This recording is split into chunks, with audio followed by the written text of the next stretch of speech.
Mark, this is over to you. So I'm delighted that you've joined us today, and people have been intrigued by the title of the session, and they want to know more about what it's like to be an analytical leader and why things aren't necessarily going exactly how we want them to go. So over to you. Thank you. I might just take Chair's prerogative and answer the first question that was put on there. Absolutely. And for those who know me, just interrupt at will, because there is some preparation. I've actually prepared for this. I know Tim Jones is on, and he doesn't think I prepare anything, but I've actually prepared for this, so you can pipe down. How did the role come about? I made it up, is the answer. And I made it up because there's a massive gap, which I'll come to in the presentation. So part of this presentation is a kind of a call to arms to do things in a slightly more aggressive way. I'm just going to share my screen. Rachel, if you don't mind monitoring the chat, and if you think I've spoken for too little or too short, just tell me. I will. Once I start sharing, I'm going to put it to full screen, so I may not be able to see you. So you just shout. Okay, I will. Let me just. Why can't I share? What have you done to? Oh, I can share. I'm just going to have a go at you again, Rachel. Yeah, no, I think I'm going to. I'm quite quick to have a go at people. I'm a bit snippy today. Right. So can you see my PowerPoint? Yeah. So it's not in presentation mode, but I can see it. No, I don't know whether to have it in Power, because I can't see you if I do that. And is that? Can you live with it? Yeah, Like it can. Is that all? I think it's okay. I don't think you've got loads of slides with like too many numbers and words on. So I think that would be okay, because I think because that means that you can see. I don't like just talking to a blank wall. I know what you mean. If that's all right, I'm going to leave it like that. If that's okay. Yeah. Okay. That's fine. Okay. All right. So, thank you for inviting me. Is the main thing. I'm really flattered that 137 people are on here. I would be interested to know in the chat, of those 137 people, how many of them are actually on a patient group. I would just be curious, because I suspect it's not very many. And that question I deliberately asked, and people said, well, go and talk to them and so on. But, you know, we're analysts, and I think I'm probably atypical, but analysts by nature are naturally slightly shyer and so on. So I would be interested to know what percentage of those people actually actively were on patient advisory groups and went and stood in a busy ED and spoke to people and went toe to toe with clinicians and argued with them about pathways and so on, because it's not naturally in our skill set, I would say. And that kind of takes you to the crux of what I'm trying to kind of get across in this, which is that the really exciting, there's a lot of things to take away from this, but one of them is that there is no better time to be a healthcare analyst. I know it might not feel like that if you work in the CSU at the moment, but globally, it is the biggest, fastest growing industry in the world. And you're doing something that's really altruistic. And if you work in the NHS, you are relatively well looked after, and it's really good work. So there is kind of no better time to be doing it. What I want to try and change during what's left of my career is to get us from being kind of outside the tent, however you want to say it, having a proper place at the kind of table. So it's really good that, you know, we've got people who are really good at statistics and geospatial mapping and forecasting and segmentation and natural language processing and so on. But until you actually go and affect a change for a patient, it's fairly meaningless. So just a couple of reflections to start off with. I was lucky enough the last 2 days I've been at a conference over in East Sussex, and it's the first time I've been to this conference because it's called the Global Impact Committee, and it's usually international, and I can't sneak past Ian, who's on the call as well, flying to Vancouver for a conference, or flying to Rome, which was the year before, but this year it was in the UK. But there's a lot of people there from Canada, from Australia, from across America, lots of people from Saudi, all over the place. We had Jeremy Hunt yesterday morning. with Penny Dash and Patricia Hewitt. And I could, if I read you out the kind of job titles of people, these are, you know, health ministers and the guy who runs all the sort of Maori healthcare in New Zealand. I mean, they're like a fantastic group of people. And one of the questions that someone asked right at the end was, this is all lovely, but everyone here is in their 50s, apart from one or two people.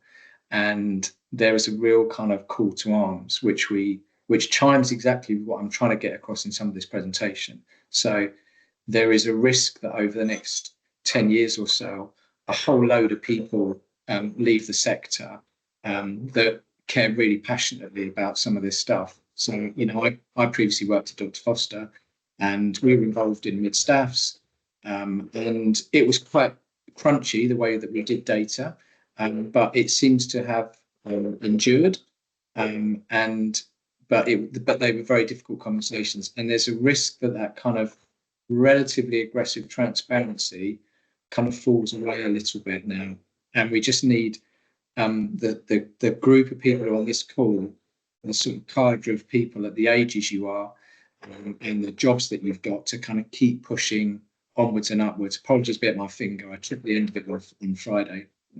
It doesn't distract. But there is a whole group of people that are kind of going to need to go up. My instinct is that there's two types of roles. Sorry about the dog. Quiet.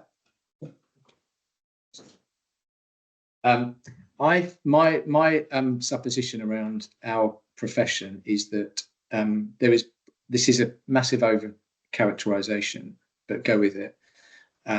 That you have analysts who are very, very technical, have got incredible skills, want to come into work, but with their headphones on, and don't, and these are ends of continuums, of course, don't really want to have to go off and talk to a load of people the whole time. And then you've got people right at the other end, and those are people a bit like me who don't mind talking to people, but definitely can't build anything in R from first principles. Understand conceptually a lot of these statistical techniques that we use, enough to explain them to people and to be a translator between a kind of an analyst community and a decision maker, but are never going to have the technical skills needed to do the evaluation properly. And I think that's fine. But I think we need both of them. So I think you need kind of rabble-rousers like me to kind of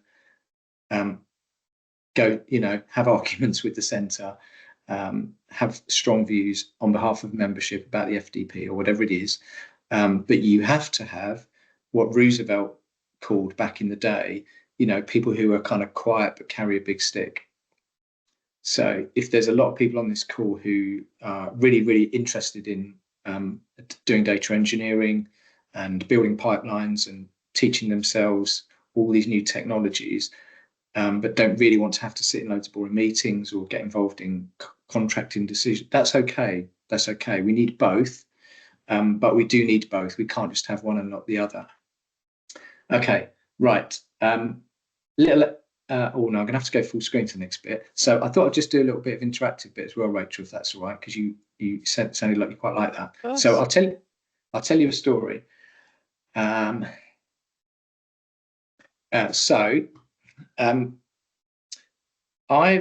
been doing some work for a few years with a guy I used to work for. I used to work in geodemographics, used to work at Experian, plotting postcode data, segmenting people based on their names and their attitudes and all sorts of things. And that's led to a piece of work we're doing with a tool called Origins, which takes your first name and your second name, allocates you an ethnicity. And so Marc Farr is a fairly traditional white Anglo-Saxon name, for example. And we could look down all the names of the people on here, and you could start to think about what kind of ethnicities they're in. And we've used it at the hospital to dispel the myth that all of the young Eastern European girls having babies everyone thought they were Polish because we had lots of Poles turn up 20 years ago into the UK. When you look at them now, you can, and through the tool that we've used, you can see that the biggest group in Eastern European countries is Albanian. And then we have Ukrainian, Slovak, and so on. And Polish is 6th. It's not the top name anymore. So a little game for you, and then I'll go back to showing my screen the other way. If you take your first name and your second name and the village or town that you live in and the county that you live in, I want you to add together how many letters that is. Okay, so quickly do that for me.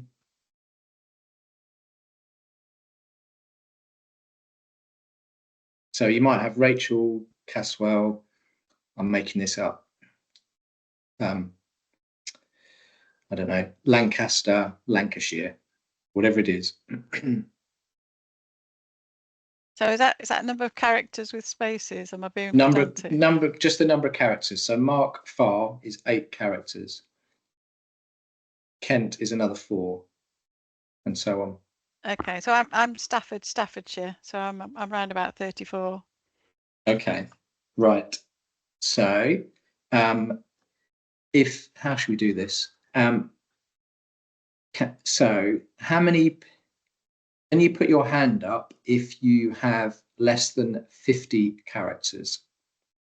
Just give me a hands up or a thumbs up. Less than 50 characters. Okay. So, okay, 30, 31, 30, okay. Okay, keep your hand up if you have less than 25 characters.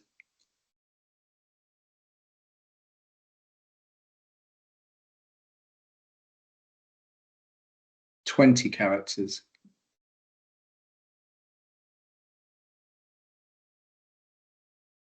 Ooh, this is interesting now. 19, 18, 17, 16, 15. Good. So this worked how I wanted it to work. My daughter has 14, so she beats all of you, I think. She's Mayfar Wyken. And the guy, Richard Webber, who kind of invented all of this, he's an old friend of mine. He stayed because he was kind of walking the South Downs. And May was only about 8 or maybe less when she came down, and he'd stayed the night. He came down and said, "Oh, May, and I can't really do his voice, but I'll have a go. I've been on my computer last night and I've worked out that there's no one in the whole country has less digits in their name and where they're from." And she looked at him like, but he said, "You need to become a data analyst because of this lovely, unique thing about you." So have a think about people's names. At this Global Impact Committee, we had a presentation from the Chief Analytical Officer from Chicago, and she spoke for about 20 minutes. She's really nice, really good. And she said, in Chicago, we have white people and black people. And I asked a question, and I said, really? You've just got white people and black people in Chicago? There's no shades of grey at all in that. You need to get into analysing people at a much, much finer level than categorising them as black or white. Okay, so I'm going to caveat. Have you got my screen back, Rachel? Yes? Yeah. Yeah. Okay, so I'm going to caveat everything I say by I'm not going to be here forever, and you lot need to be the future. You can be quiet with a big stick and be an amazing data engineer or data scientist, or you can kind of step through into becoming a chief analytical officer, maybe in Scotland. So I'm just going to tell a few stories. So some of you will have seen the letters that we wrote about the Federated Data Platform to Ming Tang, who's chief data analytical officer for NHS. And as in this room, we're kind of in our crowd. You know, we're analysts. You think that analysts are going to save the world, and it feels like a really safe environment. The problem with that sometimes is that it can be quite a quiet voice, and we can get together and we can form things like AFA and Midlands Analyst Networks, and we can go on about professional registration, and it's all good stuff. It's all great, and you should all be members of AFA, or whatever you want to do, Royal Statistical Society, or a trained economist, whatever it is that you want, but have some professional qualification. The risk is that we don't have as loud enough a voice as we might do. You're sharing now, Rachel. Shall I share again? I think you've taken over. I don't know. I don't know how that happened. That's all right. I'll go back to mine. There we go. Yeah. Okay. And what was quite interesting with the letters that we wrote to Ming Tan, and I say interesting in the sense that getting a phone call from your chief exec, who's had a phone call from the chief exec of NHS England telling you to pipe down, is interesting. Is that we got attention because we wrote some letters, which the detail of them actually is fairly. You could even say it's quite boring. It's not we're against Palantir, American Defence. It wasn't that. It was, if you're going to spend this much money, taxpayers' money on a platform, we really think you should think about doing this and this and this and this. But we did that in such a way that it then got picked up by the HSJ and turned into a relatively big story for a couple of weeks. And good things have come out of that. So we've got a better relationship now with that team. We've certainly got their ear. When we get on to talking about sharing data, we've made some quite significant progress. But the point of this presentation is that sometimes you have to make your voice louder than it would naturally be, especially if you're an analyst who says, well, I've done some analysis and they haven't really done anything with it. And my challenge to you is that's not good enough. You need to stamp your feet a little bit sometimes. And, Peter Spilsbury putting on Hacker is a good example of that, because he said, this is shortened. We need people in the same place with a proper program, and you need some proper money behind it. So you need people to stamp their feet occasionally. And we need to bring people through who are going to kind of stamp their feet and put their elbows out occasionally. You'll kind of get the theme of this, that I'm kind of just picking films for each one.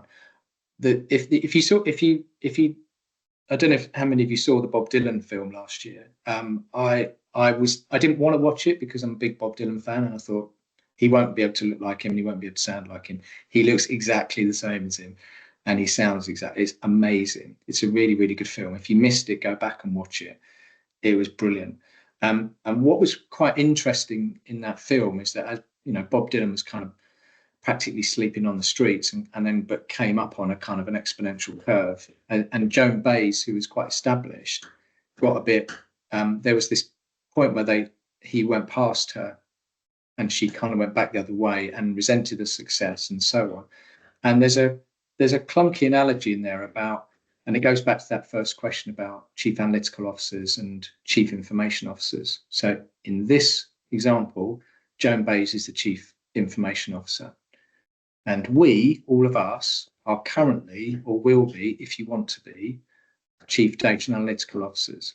So we set up a network because there was a massive gap, because there's a whole group of people who need a louder voice than they have. And it takes you into conversations. So linking back to the conference I've just been at, the Global Impact Committee, we had the guy who runs HIMSS there, and he stood up and went, we're going to turn data into information. And I was like, all of you people working at this level keep saying we're going to turn data into information with no conception of data quality, with no conception of how bad the tables are that come out of EMIS that we're supposed to be able to analyse. So I'm looking at EMIS, I'm looking at tables that have come out of EMIS at the moment. I'm looking at a GP appointment table, and as Tim, who knows, is on the call, and it says things like there wasn't an appointment. The doctor went for a cigarette. We sent them a text reminder. That's not a GP appointment, that's a text reminder. The data's just not there. And they talk about we're going to turn data into information and AI is going to solve it. And you go, you just don't really understand what you're talking about. So you need to have senior analysts in these conversations saying, when you put a system in, whether it's Epic or Cerner or Altea or whatever it is, unless you have us lot in the room mapping all of the data in the background, it's irrelevant that we've even got the same system. Unless you integrate properly at the data layer, these will always just be completely siloed systems, because clinicians will call different things in different places. Different clinicians will define diabetes in a different way. We found during COVID that people defined COVID slightly differently to each other. Unless you properly use the same standards and you map to SNOMED CT and all of these things, the data's useless. But there's this whole group of people called politicians and people at NHS England who go, we're going to turn data into information and we're going to have an AI. what are you actually talking about? You're talking absolute garbage. So you've got to get involved when people are buying systems and say, if you put this thing in, it will only work if in the background all of the mapping tables are set up like this and this and this. And as analysts, you've got to have a louder voice and make sure that happens. This is a link to the kind of Goldacre report. And what was quite interesting out of the wicked little letters we wrote about the FDP is that NHS England are now sharing up for us being allowed to export data from the FDP, bring data in different formats. Potentially in the future, we should be linking to things like GitHub and so on. It's not there yet, but I think from some of the pressure that we've started to create, people are realizing that there's always just going to be an ecosystem. We can't just have an infrastructure where there's just a kind of a mothership of data where you have to take your data into one place and do it all in there. Not least because a lot of people have already figured out how to do all this stuff by using other technology like Snowflake or Databricks or whatever it is that you want to use. And I've got all the agreements in place to flow GP data locally and so on. So you have to have a loud voice to bend the policy to say Open Safely work quite well. We might want to use their canonical data model. We don't have to use this one over here. You've got to encourage this ecosystem. So again, that cadre of people, politicians, senior people, it's going, we just want one version of the truth. And you go, you don't know what you mean by that. You can say I want one version of the truth, but you don't actually know what you mean by it. Do you mean annually? Do you mean in real time? Because you'll never get that in real time because the data hasn't been clinically coded yet. You can't talk in general terms. You have to talk in detail. So next film, and this is quite pertinent because of what's going on with the CSUs at the moment. There should be, I think, an internal to the NHS consultancy function built out of the commissioning support units. Maybe the current structures weren't great. Maybe they were competing with the electorate more than they used to. But in there's clearly a load of gold that could be put together properly. And we need to kind of fight our way through that to make sure that we definitely don't lose the baby with the bathwater. We're in a really difficult time, especially for some of you working in CSUs. But at a policy level, there were people in DHSC don't really understand what an ICB is, don't really understand what CSU is, don't really understand what a DISCRO is for, to the point where you get to a point where the Secretary of State risks being charged directly for data breaches because you haven't got things like NHS Digital and other things in the way of you. And one of the things that you should try and do, I believe, is to we need to step out of the work that we're doing and provide that high level internal consultancy. Because the risk is you work in a hospital or an ICB, you start doing anything vaguely interesting, and then they go, yeah, this is the point at which the consultancies come in. And there's a place for consultancy, but it isn't to trample on everything that we're doing. And I imagine lots of you have got examples where you've seen the results of the consultancy and their PowerPoint skills will be much superior to yours because they've got hundreds of people at it.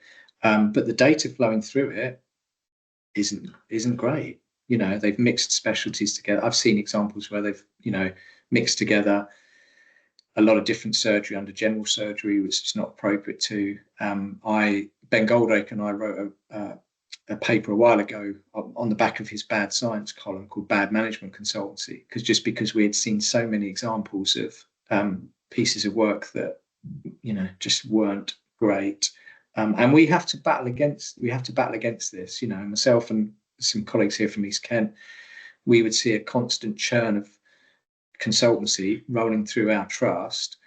I think we've got our execs to a point where they believe the data that we've got, and they know it's not just about someone producing a new data pack. It's actually getting some clinicians in a room and thinking about how they do things slightly differently. We don't need another group of people to create another set of dashboards in slightly different colours. But you can't be passive in that. I think in the analysis you do, we need to be quite bullish and position what we're doing as, you know, reproducible, open, transparent, etc., which is the exact opposite of what you get from a lot of the consultancy that we end up competing with internally.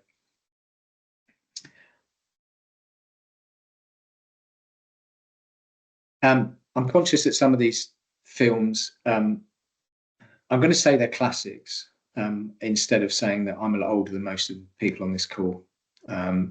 So it's really great there's loads of young analysts on here, and I'll say that these films are classics that you should go back and watch, as opposed to just being films that influence me because I'm older. I'm 10 or 20 years older than most of you. I worked at Dr. Foster for 7 years, which was very, I'll say, exciting. You know, like if almost having a heart attack most days is exciting, then it was an exciting place to work. And the chief exec, Tim Kelsey, he made everyone watch Glenn Ross, which is quite a good film anyway. But the point he was making was that, and I remember when I worked for Experian before I worked for Dr. Foster, we had a big sort of annual conference, and the international director of sales got up and said, nothing happens until somebody sells. And it's something it's really stuck with me. And you cannot be passive in the analysis that you do. You have to put it out there. You have to go and talk to the clinician, go and sit in that patient group, go and watch how ED works. You have to advertise. Ian's on this call. We've just started, but we're going to do more. We've started putting some of the work that we do on LinkedIn. People like the strategy unit are fantastic about putting their work out there, creating a brand, creating a profile.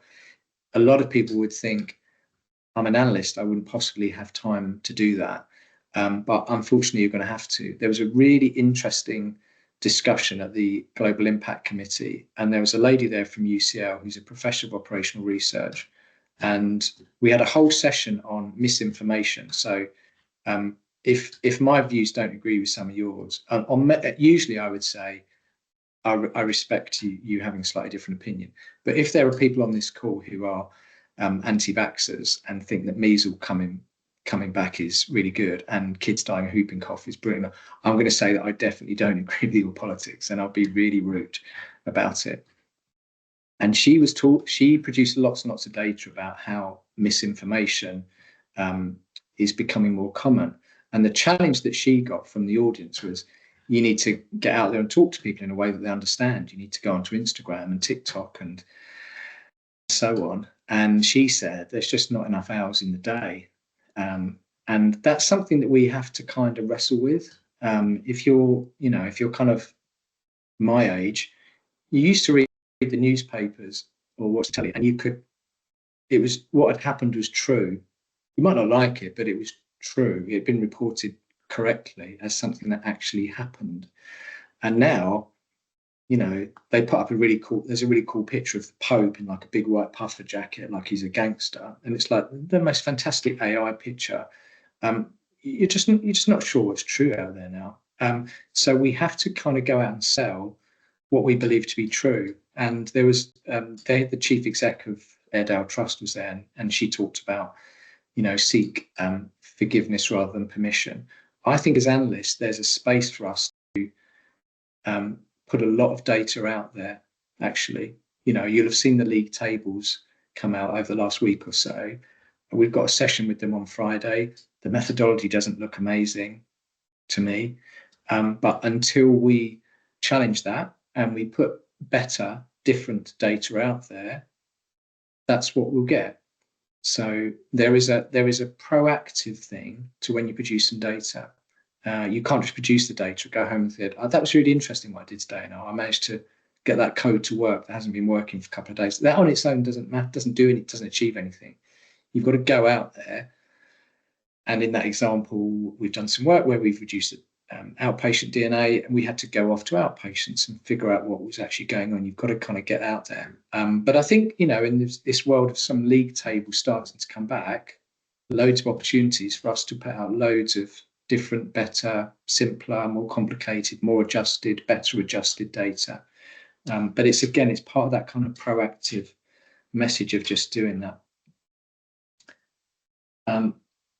And I'm conscious of time, Rachel, because I know you want to do some questions. So I'll sort of link to that point. This is a still from one of my favourite films, Life of Brian, and it's a scene towards the end where I can't remember her name, but she comes in and she says they're going to put Brian up on the cross now, and they decide to have another meeting about it. And she says, no, you need to.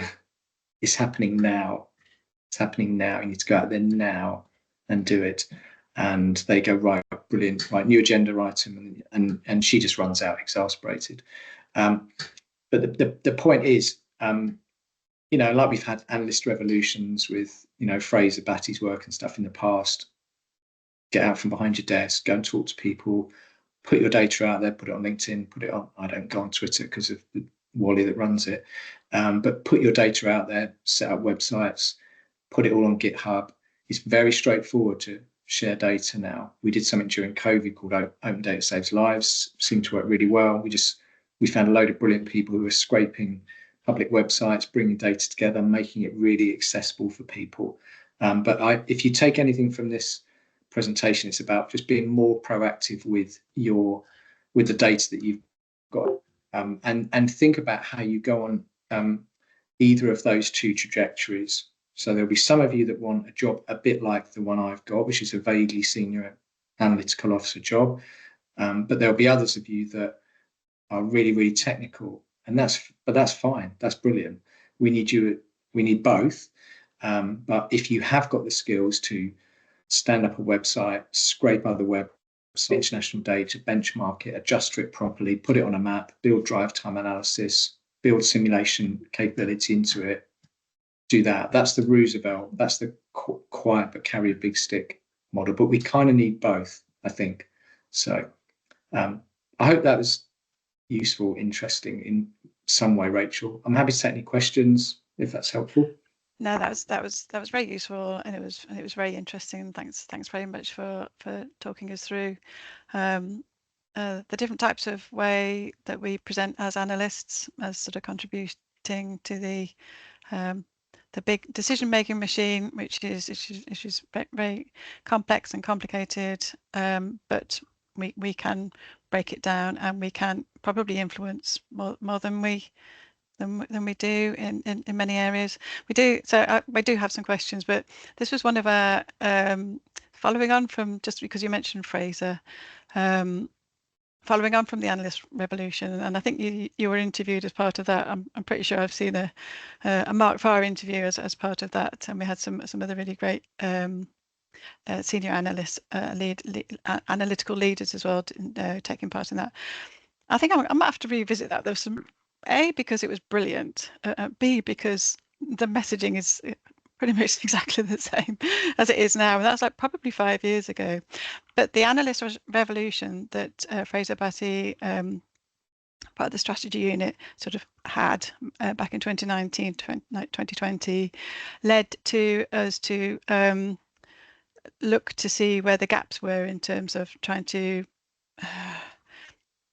train or establish sort of analytical leaders, and that's why we developed the leadership development for analysts course, which is what I'm getting to, because that really important relationship between analysts and the people who you're trying to influence. So getting onto that table where people are making decisions was just seen as a big gap, and certainly in terms of how do you get there, how do you become that person, how do you kind of change the way that you are, change the way that you act, so that you do get into those positions of influence around that table. So we established that course, which really took off, actually. Before I turn to the questions on Menti, which I will do, I think I've got a hand up in the room. Is that Siva? Yeah, that's correct. Yeah, it's me. Go ahead. Can you see me all right? I don't know, my camera is yeah. I can, yes. Okay. Yes, I can. go ahead. Siva. Thank you. I think fantastic presentation, and I really appreciate your passion and your ideology for analysts. I think the problem we have got at the moment, the analysts aren't influential, and if I talk about positive side, with a load of negative sides to it, I think positive couple of points to wrap up is the analysts need to get together and do collaborative projects across trusts and hospitals. And that needs to happen. That's the first thing I would do.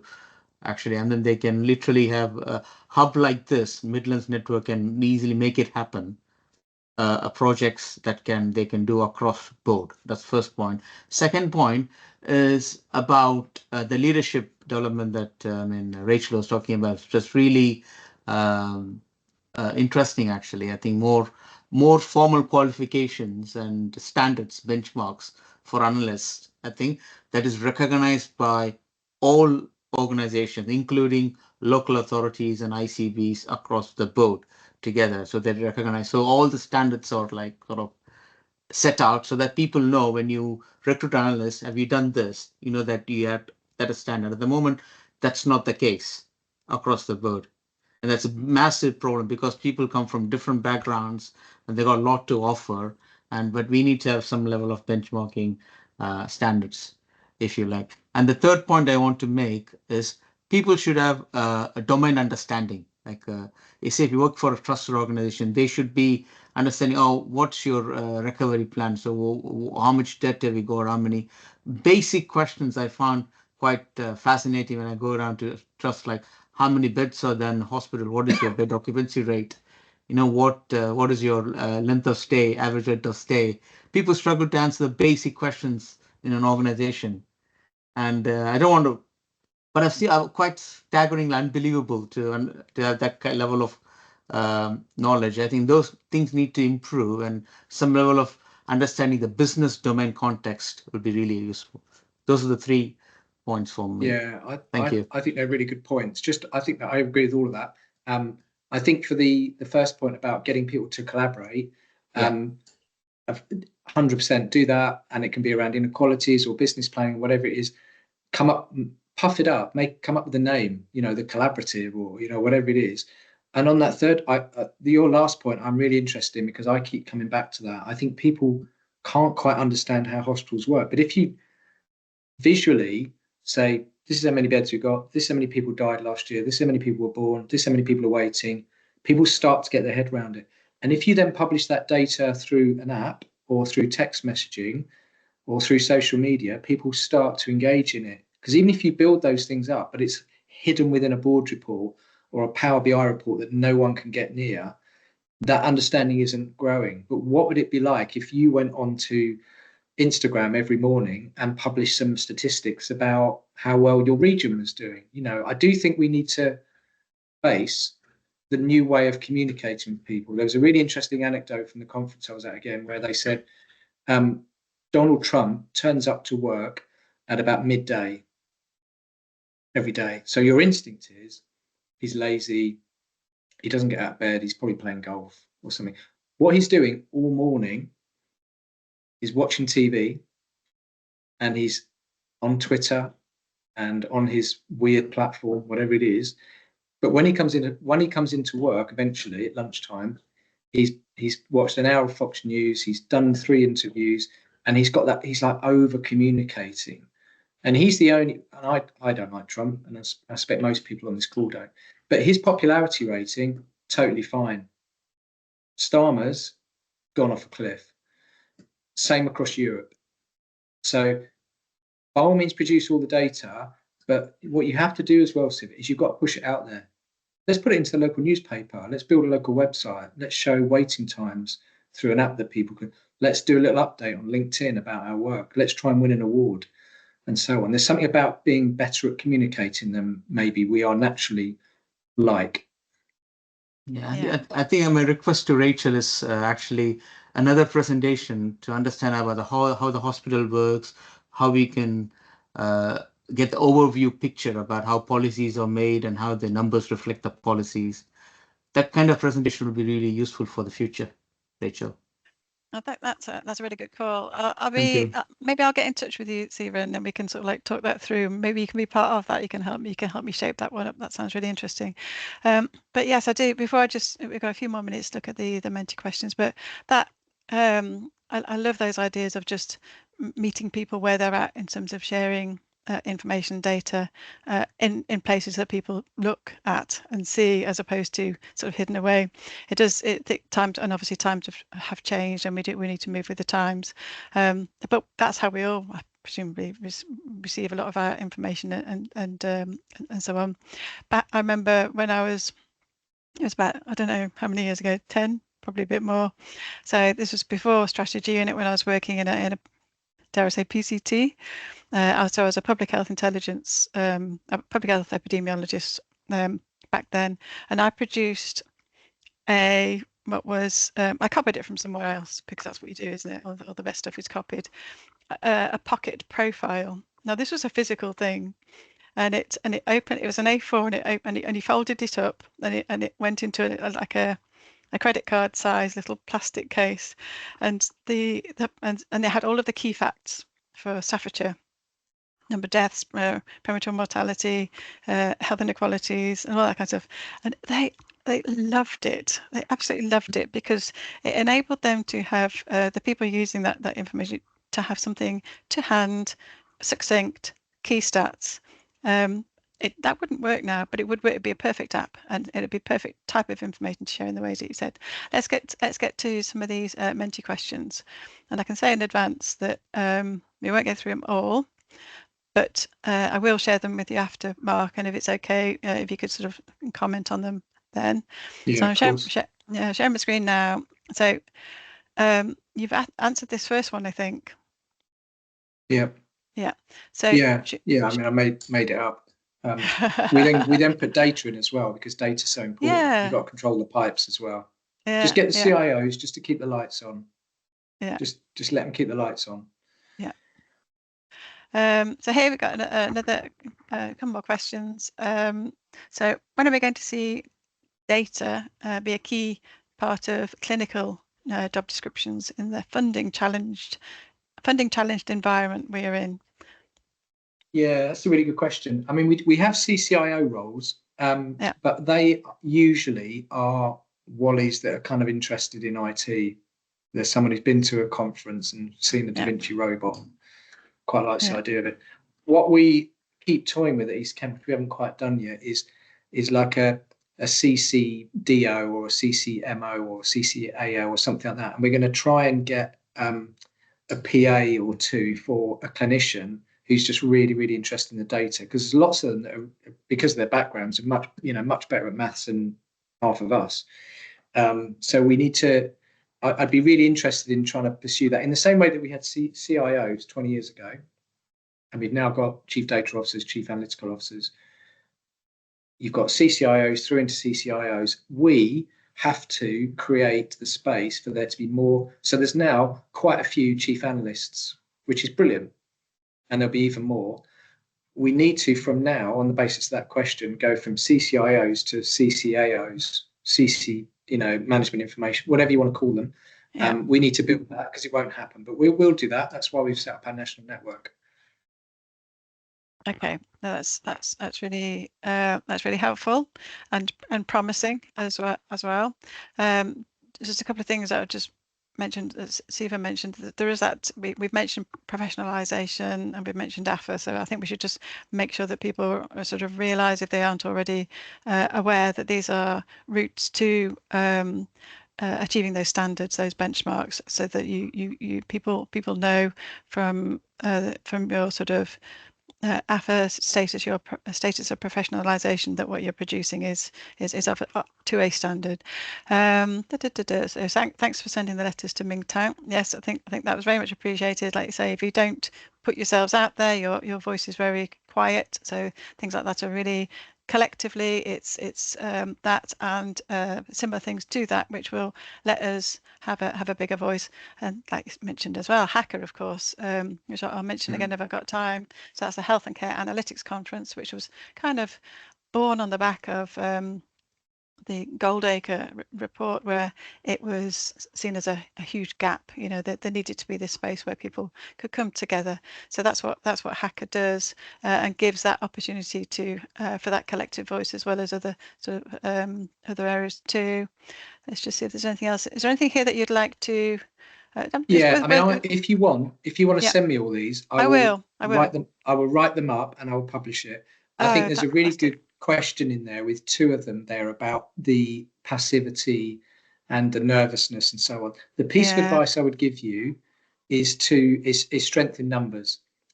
So whatever is the fire cover that you can create, and that can be being part of a Midlands Analyst Collaborative, or it can be part of AFA or the CDAO network, or whatever it is. If you do something on your own, you will rightly feel at risk. Yeah. But if you publish some data that 100 other people in the same job as you have published about their organisation, and it's been endorsed by us or the Health Foundation or whoever it is, just think about how the safety in numbers bit works.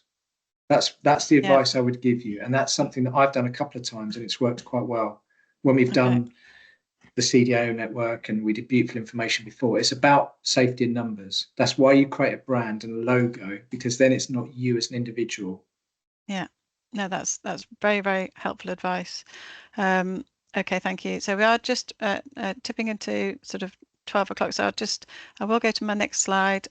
I think I will.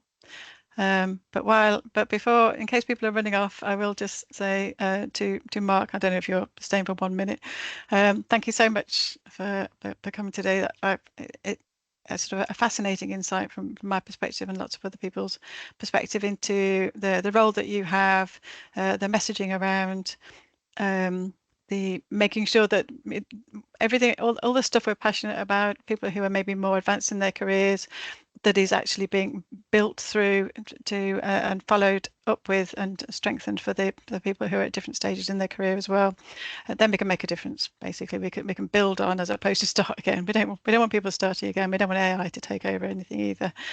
So here's just a couple of other huddles that are coming up. So that's the analyst perspective on the FDP platform. So that should be an interesting session. That's next time. We've got Neil Pettinger the time after that. And then in 3 huddles time, we got Stephen Wyatt.